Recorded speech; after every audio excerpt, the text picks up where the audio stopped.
সাধারণ যারা যুবক যারা পড়াশোনা করে করে খরচা করে পড়াশোনা করে শুধু চাকরির জন্য, তারা বাবা মার মুখে হাসি ফোটাবে বলে তারা কেউ তাদের বাবা মার সাথেই থাকতে পারছে না, কারণ এখানে তো চাকরি বাকরিই নেই। তারা সব বাইরের পরিযায়ী হয়ে থাকছে। পরিবর্তন শুধু আমরা চাইছি না, পুরো বাংলার মানুষ এই অত্যাচারিত নির্যাতিত সরকারের থেকে পরিবর্তন চাইছে। এই সরকার মানুষকে কিছুই দেয়, ভাতা ছাড়া এই সরকারের কাছে কিছুই নেই। মানুষ এরা কয়লা বালি পাথর এমনকি মৃতদের চোখ পর্যন্ত চুরি করে গিয়েছে। এই সরকার পাল্টানোর দরকার। মানুষ ঠিক করে নিয়েছে 2026-এ এই সরকার আর আসবে না আসবে না আসবে না।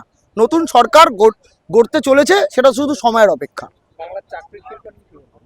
বাংলার চাকরি শিল্প যা পরিস্থিতি এখন, মানুষ সাধারণ যারা যুবক যারা পড়াশোনা করে করে খরচা করে পড়াশোনা করে শুধু চাকরির জন্য, তারা বাবা মার মুখে হাসি ফোটাবে বলে তারা কেউ তাদের বাবা মার সাথেই থাকতে পারছে না, কারণ এখানে তো চাকরি বাকরিই নেই।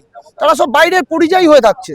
আমাদের সরকার, বিজেপি সরকার আসলে যারা যত পরিযায়ী যুবক রয়েছে, যারা বাংলার বাইরে আছে, সবাইকে আমাদের এখানেই চাকরি দেওয়া হবে। আমরা নতুন কর্মসংস্থান করব।